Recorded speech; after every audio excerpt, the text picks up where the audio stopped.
मेरा नाम है अजय। आप सभी का अजय ऑनलाइन फ्री क्लास में स्वागत है। अगर आप हमारे चैनल नए हैं तो चैनल को सब्सक्राइब करें और बेल आइकन को प्रेस करें। और आपने हमारा पुराना वीडियो नहीं देखा है तो उसका लिंक नीचे डिस्क्रिप्शन बॉक्स में दिया हुआ है या ऊपर का आई बटन को क्लिक करके देख सकते हैं।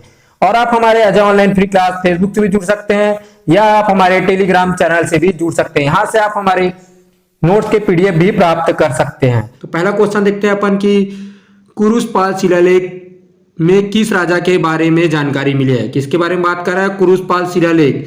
ये कुरुशपाल शिलालेख में किस राजा के बारे में जानकारी मिली है। अपन डायरेक्ट यहाँ पे आंसर करेंगे। तो कुरुशपाल शिलालेख में आपका सोमेश्वर प्रथम के बारे में जानकारी मिली है। किसके बारे में जानकारी मिली है? आपका सोमेश्वर प्रथम के बारे में। तो इसका उत्तर क्या होगा दोस्तों? इसका उत्तर है आपका सोमेश्वर प्रथम और इसका उत्तर है सी। तो हम चलते हैं अगले प्रश्न की ओर। अगला प्रश्न है आपका चित्रांगदपुर को किस राजवंश के ने राजधानी बनाया है। क्या बात कर रहा है क्वेश्चन? चित्रांगदपुर यानी सिरपुर। चित्रांगदपुर को किस राजवंश ने राजधानी बनाया है? तो इस चित्रांगदपुर को किस राजवंश ने राजधानी बनाया? आपका पांडु वंश ने। तो इसका उत्तर क्या होगा दोस्तों? इसका उत्तर ऑप्शन है बी। तो चित्रांगदपुर को राजवंश की राजधानी बनाया आपका पांडु राजवंश ने इसको क्या किया है? राजधानी बनाया है। हम चलते हैं अगले प्रश्न की ओर। अगला प्रश्न है आपका रतनपुर के किस राजा के कार्यकाल में। क्या बात करें यहाँ पे प्रश्न?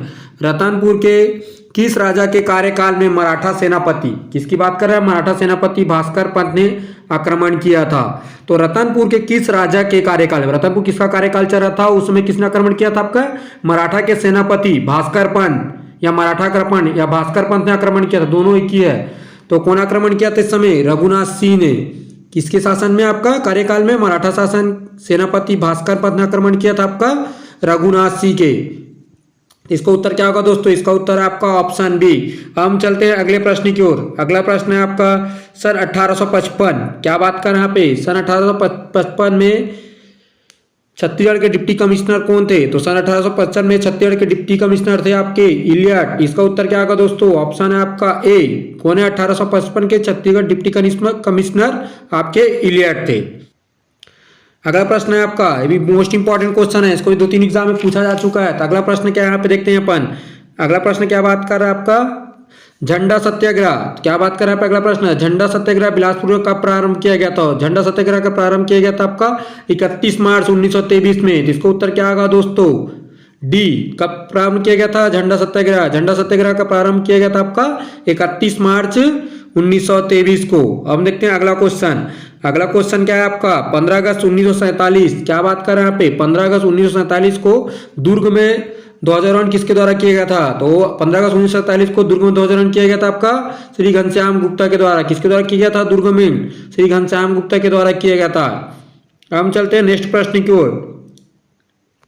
अगला प्रश्न है आपका छत्तीसगढ़ में असहयोग आंदोलन के दौरान, किसकी बात कर रहा है? छत्तीसगढ़ में असहयोग आंदोलन के दौरान बहिष्कार स्वरूप बहिष्कार कौन है यहाँ पे? नगेंद्रनाथ दे ने किस उपाधि की त्याग किया था? किसने? नगेंद्रनाथ दे ने किस उपाधि का त्याग किया था? किन्होंने राय साहब की उपाधि का त्याग किया था। इसका उत्तर क्या होगा दोस्तों? ऑप्शन सी। छत्तीसगढ़ में जितना अभी असहयोग आंदोलन चल रहा था उसमें बहिष्कार के रूप में स्वरूप बहिष्कार नगेंद्रनाथ ने किस उपाधि का त्याग किया था? आपका राय साहब की उपाधि का त्याग किया था। हम देखते हैं अगला प्रश्न। अगला प्रश्न आपका छत्तीसगढ़ की लाल एवं पीली मिट्टियां निम्नलिखित में से किस तरह की चट्टानों से विकसित हुई है? लाल एवं पीली मिट्टी किस तरह की चट्टानों से विकसित हुई है? आपका ग्रेनाइट सिस्टर चट्टानों के क्या हुआ है या विकसित हुआ है लाल एवं पीली मिट्टी। 9वां प्रश्न क्या बात कर रहा है आपका? छत्तीसगढ़ में पाए जाने वाले निम्नलिखित वृक्ष प्रजाति में कौन सा राष्ट्रीयकृत वृक्ष सूची में शामिल है? क्या बात कर रहे हैं यहाँ पे? छत्तीसगढ़ में पाए जाने वाली निम्नलिखित वृक्ष प्रजातियों में कौन सा राष्ट्रीयकृत वृक्ष सूची में शामिल है? तो इसमें उपरोक्त सभी वृक्ष शामिल है। साल, सागौन, खैर, ये तीनों वृक्ष क्या है? राष्ट्रीयकृत वृक्ष सूची में शामिल है। तो इसका उत्तर क्या होगा दोस्तों? इसका उत्तर ऑप्शन डी। अब हम चलते हैं अगले प्रश्न की ओर। अगला प्रश्न क्या है आपका? करेंट का क्वेश्चन है ये। करेंट का नहीं है, मतलब छत्तीसगढ़ में 2001 से 2011, क्या बात कर रहे हैं यहाँ पे? 2001 में से 2011 के मध्य 10 की जनसंख्या वृद्धि दर कितनी रही? 10 की जनसंख्या वृद्धि दर कितनी रही? इसका 22.59। इसका उत्तर क्या होगा दोस्तों? सी। क्या रहा? छत्तीसगढ़ में 2001 से 2011 के मध्य 10 की जनसंख्या वृद्धि दर 22.59। हम चलते हैं अगले प्रश्न की ओर। अगला प्रश्न क्या है आपका? छत्तीसगढ़ की निम्नलिखित मिट्टियों के स्थानीय नामों से कौन सा सही नहीं है? क्या बात कर रहे हैं यहाँ पे? नहीं की बात कर रहा है। कई लोग क्वेश्चन में इसमें कंफ्यूजन हो सकते हैं, कई लोग हाँ करके रहते हैं उसमें टिक मार देते हैं। इसमें क्या बात कर रहे हैं? नहीं की बात कर रहा है। क्या पूछ रहे हैं यहाँ पे? छत्तीसगढ़ निम्नलिखित मिट्टियों में से निम्न में से कौन सा सही नहीं है? पीली चिकनी मिट्टी मटासी या सही है? पीली चिकनी मिट्टी को मटासी कहा जाता है। काली मिट्टी को कन्हार मिट्टी, काली मिट्टी को कन्हार मिट्टी कहा जाता है। और आपका काली एवं पीली मिट्टी को मिश्रण को कछार मिट्टी या क्या है? गलात है, इसे क्या कहा जाता है? कछार मिट्टी नहीं कहा जाता है। तो इसका उत्तर क्या होगा दोस्तों? काली एवं पीली मिट्टी का कछार का मिश्रण, काली एवं पीली मिट्टी का मिश्रण, तो इसका क्या उत्तर होगा दोस्तों? इसका क्या होगा? कछार। ये क्या है? ये गलत है। काली मिट्टी का मिश्रण में कछार नहीं कहा जाता है। इसका उत्तर क्या होगा दोस्तों? सी। अब हम चलते हैं अगले प्रश्न की ओर। अगला प्रश्न क्या है आपका? प्रश्न 12वां क्या बात कर रहा है आपका? ई पंचायत पुरस्कार, ई पंचायत पुरस्कार 2020 के अंतर्गत पंचायतों के सशक्तिकरण के लिए ICT के उपयोग में छत्तीसगढ़ पूरे देश में कौन सा स्थान मिला है? इसका उत्तर है दोस्तों बी, दूसरा स्थान मिला है आपका। ई पंचायत पुरस्कार 2020 की बात कर रहे हैं यहाँ पे, करेंट का है, करेंट का क्वेश्चन है दोस्तों। ICT के उपयोग में छत्तीसगढ़ को देश में कौन सा स्थान मिला आपका? देश में इसको मिला है, दूसरा स्थान मिला है। निम्नलिखित में से छत्तीसगढ़ कौन सा कृषि जलवायु क्षेत्र सबसे कम वर्षा प्राप्त करता है? तो आपका कम वर्षा क्षेत्र प्राप्त करता कौन सा आपका? छत्तीसगढ़ का मैदान। इसका उत्तर क्या होगा दोस्तों? Option A. छत्तीसगढ़ में कौन सा कृषि जलवायु क्षेत्र सबसे कम वर्षा प्राप्त करता है आपका? कौन? छत्तीसगढ़ का मैदान क्या है आपका? कम वर्षा प्रदान करता। हम बात करते हैं 14th क्वेश्चन की। इसमें क्या बात कर रहे हैं? निम्नलिखित वाक्यों को पढ़कर सही उत्तर चिन्हांकित कीजिए। इसमें क्या करें? पूरा ऑप्शन को पढ़ना पड़ेगा। क्या बोल रहे हैं इसमें से? निम्नलिखित वाक्यों को पढ़कर सही उत्तर को चिन्हांकित कीजिए। तो पहला ऑप्शन को पढ़ते हैं अपन, छत्तीसगढ़ में वर्षा अधिकांशतः दक्षिण पूर्वी मानसून हवाओं द्वारा होती है। क्या बात कर रहा है यहाँ पे? दक्षिण में छत्तीसगढ़ में वर्षा कहाँ से होती है आपका? दक्षिण पूर्वी मानसून हवाओं द्वारा होती है। तो क्या है? अभी यह बात सही है। यहाँ पे क्या बोल रहा है? सही उत्तर को चिन्हांकित करना है। तो छत्तीसगढ़ में वर्षा अधिकांशतः दक्षिण पूर्वी मानसून हवाओं द्वारा होती है। दूसरा क्या बात कर रहा है यहाँ पे? छत्तीसगढ़ का अधिकांश भाग समशीतोष्ण जलवायु के अंतर्गत है। क्या बोल रहे हैं यहाँ पे? समशीतोष्ण जलवायु के अंतर्गत है। तो यह क्या है? छत्तीसगढ़ का अधिकांश भाग समशीतोष्ण जलवायु के अंतर्गत नहीं आता, यह उष्ण कटिबंधीय आता है। यहाँ पे क्या आता है आपका? उष्ण कटिबंधीय क्षेत्र के अंतर्गत आता है छत्तीसगढ़। तीसरा बात क्या क्या कर रहा है? तीसरा ऑप्शन आपका, छत्तीसगढ़ में तापमान के, क्या बात करते? तापमान, छत्तीसगढ़ के तापमान के वितरण को समुद्र की निकटता एवं समुद्र सतह से ऊंचाई मुख्य रूप से प्रभावित करती है। क्या बात कर रहा है? तापमान और समुद्र सतह की ऊंचाई क्या करती है? मुख्य रूप से प्रभावित करती है। तो ये भी क्या है? सही है। तो इसका उत्तर क्या है दोस्तों? पहला ऑप्शन, छत्तीसगढ़ वर्षा दक्षिण पूर्वी मानसून से और समुद्र की सतह ऊंचाई मुख्य रूप से क्या करती है? प्रभावित करती है। तो इसका ऑप्शन क्या होगा दोस्तों? इसका ऑप्शन देखते हैं कि यहाँ पे क्या था कि पहला और तीसरा सही है। तो इसका उत्तर क्या होगा? केवल 1 एवं 3 सही है। तो इसका उत्तर क्या है दोस्तों? बी, ऑप्शन बी इसका सही उत्तर है। अब देखते हैं 15वां क्वेश्चन। अगला प्रश्न क्या बात कर रहा है आपका? किन 2 वर्षों में, कौन से किन 2 वर्षों में छत्तीसगढ़ राज्य की कृषि उत्पाद की वृद्धि दर स्थिर भाव पर ऋणात्मक दर्ज की है? किस भाव पर? स्थिर भाव पर ऋणात्मक दर्ज की है, मतलब माइनस, ऋणात्मक रूप में दर्ज की गई है। तो कब दर्ज की गई थी आपका? 2015-16 एवं 2017-18 में ऋणात्मक स्थिर भाव क्या की गई थी? छत्तीसगढ़ के कृषि उत्पादन में दर्ज की गई थी। तो इसका उत्तर क्या होगा दोस्तों? Option C. अगला प्रश्न है आपका, छत्तीसगढ़ में निम्नलिखित में से छत्तीसगढ़ राज्य का कौन सा वन वृत्त, क्या बात कर रहा है? कौन सा वन वृत्त वनों की उपलब्धता की दृष्टि में सबसे बड़ा है? किसकी बात कर रहा है? वृत्त वनों की उपलब्धता में। तो वनों की उपलब्धता दृष्टि में सबसे बड़ा है आपका बिलासपुर वन वृत्त। ये क्या है? वनों की उपलब्धता की दृष्टि में यह सबसे बड़ा है, बिलासपुर वन वृत्त। हम देखते हैं 17वां क्वेश्चन। अगला प्रश्न क्या है? 17वां प्रश्न आपका, इकलामा लॉयस्क क्षेत्र किस जिले में स्थित है? किसकी बात कर रहा है आपका? इकलामा लॉयस्क कहाँ स्थित है आपका? कबीरधाम, कवर्धा में। कहाँ है? कबीरधाम, कवर्धा में। तो इसका उत्तर क्या होगा दोस्तों? Option D. यहाँ क्या है? इकलामा लॉयस्क क्षेत्र स्थित है। हम देखते हैं अगला प्रश्न क्या है आपका? वर्ष 2011 की जनगणना, क्या बात कर रहा है? अभी 2021 में क्या होगी? नई जनगणना होगी। वर्ष 2011 से 2020 तक की जनगणना की बात कर रहा है। वर्ष 2011 की जनगणना के अनुसार छत्तीसगढ़ में पुरुष साक्षरता दर प्रतिशत क्या है? 2011 11 की जनगणना की पुरुष साक्षरता दर के प्रतिशत की बात कर रहा है।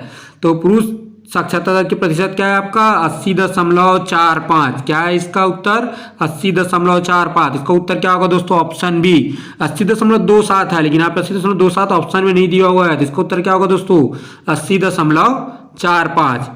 हम चलते हैं अगले प्रश्न की ओर। अगला प्रश्न क्या बात कर रहे हैं यहाँ पे बिलासपुर जिले में, किसकी बात कर रहा है, बिलासपुर जिले में किस समूह की चट्टानें पाई जाती है, नहीं सॉरी दोस्तों बिलासपुर नहीं, यहाँ पे बीजापुर जिले में, बीजापुर जिले में किस समूह की चट्टानें पाई जाती है। तो बिलासपुर में किस समूह की चट्टानें पाई जाती है आपका बीजापुर जिले में किस समूह की चट्टानें पाई जाती है आपका कडप्पा शैल समूह की चट्टानें पाई जाती है बीजापुर जिले में। बीजापुर के कुछ क्षेत्रों में धरवाड़ शैल समूह की शैल समूह भी पाई जाती है, लेकिन अधिकतर क्या यहाँ पे कडप्पा शैल समूह की चट्टानें पाई जाती है बीजापुर में। हम देखते हैं अगला प्रश्न। अगला प्रश्न क्या आपका छत्तीसगढ़ में क्या बात कर रहा है पे छत्तीसगढ़ में किन हवाओं से वर्षा होती है। तो आपका किन हवाओं से वर्षा होती है छत्तीसगढ़ में, छत्तीसगढ़ में हवा से वर्षा होती है आपका दक्षिण पश्चिमी मानसून हवाओं से छत्तीसगढ़ में वर्षा होती है। तो इसका उत्तर क्या है दोस्तों ऑप्शन बी छत्तीसगढ़ में किन हवाओं से वर्षा होती है आपका दक्षिण पश्चिमी मानसून हवाओं से छत्तीसगढ़ में वर्षा होती है। अब देखते हैं 21वां प्रश्न है। 21वां प्रश्न क्या है, 21वां प्रश्न क्या बात कर आपका छत्तीसगढ़ राज्य को वर्ष 2018-19 में क्या बात कर रहा है, वर्ष 2018-19 में खनिज से कितनी राशि, क्या बात कर रहा है खनिज से कितनी राशि करोड़ रुपए का राजस्व के रूप में प्राप्त हुई है। 2018-19 की बात कर रहा है पे खनिज में कितनी राशि करोड़ राजस्व के रूप में प्राप्त हुई है। तो आपका प्राप्त हुई है 6110.23। कितना आपका राजस्व प्राप्त हुई है आपका 6110.23 प्राप्त हुई है। इसका उत्तर क्या आपका दोस्तों आपका ए 6110.23 खनिज के रूप में राशि प्राप्त हुई है, 1.23 रुपए प्राप्त हुई है आपका 6110.23 रुपए राजस्व के रूप में प्राप्त हुई है। हम देखते हैं अगला प्रश्न। अगला प्रश्न क्या आपका करेंट अफेयर्स है या क्वेश्चन। छत्तीसगढ़ में गोधन न्याय योजना की स्थिति को प्रारंभ की गई थी, मतलब क्या गोबर के लिए छत्तीसगढ़ गोधन न्याय योजना की स्थिति के लिए प्रारंभ की गई थी आपका। इसका उत्तर है दोस्तों आपका 20 जुलाई 2020 को गोधन न्याय योजना की शुरुआत की गई थी। ये कहाँ से शुरुआत की गई थी, इसका बिहार आरंग से की शुरुआत की गई थी छत्तीसगढ़ गोधन न्याय योजना की। हम बात करते हैं अगले क्वेश्चन की। अगला क्वेश्चन क्या बात कर रहा है दोस्तों, सीधा क्वेश्चन है, डायरेक्ट क्वेश्चन। इसका उत्तर क्या है, बहुत ही आसान है। किस योजना के माध्यम से क्या बात कर रहा है किस योजना के माध्यम से नरवा गरवा घुरवा, किसकी बात कर रहा है, नरवा होगा गांव में, वहां पे फिर क्या होगा घुरवा होगा जहां क्या गोबर को डाला जाएगा, गरवा होगा, गरवा मतलब गाय, नरवा गरवा घुरवा, और बाड़ी जहाँ क्या है बाड़ी में सब्जी उगाया जाता है, अभियान छत्तीसगढ़ शासन द्वारा किया गया है। क्या बात कर रहा है नरवा गरवा घुरवा और बाड़ी अभियान छत्तीसगढ़ शासन द्वारा किया गया है। तो कहाँ किया गया है, गांव में किया जाएगा, नरवा भी होगा, घुरवा भी होगा और आपका क्या होगा बाड़ी भी होगा। तो ये कहाँ किया जाएगा आपका सुराजी गांव योजना है। किसकी योजना है यार, सुराजी गांव योजना। उसका उत्तर क्या होगा दोस्तों डी नरवा गरवा घुरवा और बाड़ी अभियान छत्तीसगढ़ शासन द्वारा किया गया आपका सुराजी गांव योजना है। तो हम चलते हैं अगले प्रश्न की ओर। अगला प्रश्न क्या आपका छत्तीसगढ़ राज्य में वर्तमान में कितने कृषि उपज मंडियां कार्यरत है। तो कितने कृषि उपज का मंडियां कार्यरत है आपका 69 कितने 69। छत्तीसगढ़ राज्य में वर्तमान में कितने कृषि राज्य मंडियां कार्यरत है आपका, वर्तमान आपका 69 कृषि उपज मंडियां कार्यरत है। छत्तीसगढ़ प्रदेश में ग्रीष्म ऋतु चलने वाली हवाएं कहलाती हैं आपका। तो आपका ग्रीष्म ऋतु हवाएं कहलाती है आपका डी लू। क्या कहलाती है आपका, बहुत ही डायरेक्ट क्वेश्चन है। छत्तीसगढ़ प्रदेश में ग्रीष्म ऋतु से चलने वाली हवाएं कहलाती है आपका लू। चिनूक के सब क्या है, चिनूक सिरको चक्रवात क्या है, बाहर की हवा है। तो छत्तीसगढ़ ग्रीष्म ऋतु में कौन सी हवा चलती है आपका लू हवाएं चलती है। हम बात करते हैं अगले प्रश्न की। अगला प्रश्न क्या है आपका डुकुआ किस जनजाति में प्रचलित है। आपका डुकुआ किस जनजाति में प्रचलित है आपका कोरवा जनजाति में। किसमें, पहाड़ी कोरवा में डुकुआ क्या है, डुकुआ प्रचलित है या पहाड़ी कोरवा में। हम बात करते हैं अब अगले प्रश्न की। अगला प्रश्न क्या आपका छत्तीसगढ़ी 37वां प्रश्न क्या आपका छत्तीसगढ़ी लोक साहित्य का अध्ययन रचनाकार कौन है। छत्तीसगढ़ी लोक साहित्य का अध्ययन के रचनाकार कौन है आपके दयाशंकर शुक्ल जी। इसका उत्तर क्या है आपका सी। छत्तीसगढ़ी लोक साहित्य का अध्ययन के रचनाकार कौन है आपके दयाशंकर शुक्ल। हम चलते हैं 29वां प्रश्न की ओर। 29वां प्रश्न आपका बहुरथ चौथ का पर्व कब मनाया जाता है? क्या बात कर रहे हैं यहाँ पे? 28वां प्रश्न, बहुरा चौथ का पर्व कब मनाया जाता है आपका? बहुरा चौथ का पर्व मनाया जाता है आपका भादव कृष्ण चतुर्थी में। तो इसका उत्तर क्या होगा दोस्तों? ऑप्शन ए, बहुरा चौथ का पर्व मनाया जाता है आपका भादव कृष्ण चतुर्थी में मनाया जाता है। हम बात करते हैं अब अगले प्रश्न की। अगला प्रश्न 29वां क्या है आपका? खम्ब स्वाग किस जनजाति द्वारा किया जाता है? तो खम्ब स्वाग किस जनजाति द्वारा किया जाता है आपका? खम्ब स्वाग आपका कोरको जनजाति द्वारा किया जाता है। कौन से जनजाति द्वारा किया जाता है आपका? कोरको जनजाति द्वारा खम्ब स्वाग किया जाता है। अब हम बात करते हैं तीसरे प्रश्न की। तो तीसरा प्रश्न क्या है आपका? किस जनजाति के युवा गृह में गीतियोना कहा जाता है? क्या बात कर रहे हैं यहाँ पे? किस जनजाति के युवा गृह को गीतियोना कहा जाता है आपका? तो किस जनजाति के युवा गृह गीतियोना कहा जाता है आपका? बिरहोर जनजाति के युवा गृह को गीतियोना कहा जाता है। इसको उत्तर क्या दोस्तों? सी, युवा गृह गीतियोना के युवा गृह को क्या कहा जाता है आपका? बिरहोर कहा जाता है। हम देखते हैं आपका 31 क्वेश्चन क्या बोलता है आपका? निम्नलिखित में से कौन भर्तरी गायन के लिए प्रसिद्ध है? तो भर्तरी गायन के लिए आपका प्रसिद्ध कौन है? आपकी श्रीमती सुरुजबाई खांडे। कौन है भर्तरी गायन के लिए प्रसिद्ध है? आपकी सुरुजबाई खांडे, जो क्या है आपके भर्तरी गायन के लिए प्रसिद्ध है। हम बात करते हैं अब अगले प्रश्न की। अगला प्रश्न क्या है आपका? छत्तीसगढ़ के लोक गीतों का राजा किस गीत को कहा जाता है? तो छत्तीसगढ़ के लोक गीतों का राजा किस गीत को कहा जाता है आपका? ददरिया गीत को। तो इसका उत्तर क्या होगा दोस्तों? ऑप्शन ए, लोक गीतों का राजा किसे कहा जाता है आपका? ददरिया गीतों को कहा जाता है। हम चलते हैं अगले प्रश्न की ओर। अगला प्रश्न है आपका, छत्तीसगढ़ जगन्नाथ प्रसाद भानु की प्रथम कृति थी। साहित्यकार जगन्नाथ प्रसाद भानु की प्रथम कृति थी। कौन सी कृति आपकी? छंद प्रभाकर। साहित्यकार जगन्नाथ प्रसाद भानु की प्रथम कृति थी आपका छंद प्रभाकर। इसका उत्तर क्या होगा दोस्तों? Option D. हम चलते हैं 34 क्वेश्चन के 34वां प्रश्न क्या है आपका? छत्तीसगढ़ के सरगुजा की कौन सी जाति धातु के मूर्तिकला कार्य करती है? तो छत्तीसगढ़ सरगुजा की कौन सी सरगुजा में कौन जाति धातुकला मूर्तिकला कार्य करती है आपका? मलार जनजाति। इसमें गढ़वा जनजाति भी धातुकला कार्य करती है कोई जगह पे। गढ़वा जनजाति भी क्या करती है? धातु का कार्य करती है। ये भी क्वेश्चन क्या है? थोड़ा डाउटफुल है। छत्तीसगढ़ सरगुजा कौन सी जाति मूर्तिकला कार्य करती है आपका? मलार जनजाति।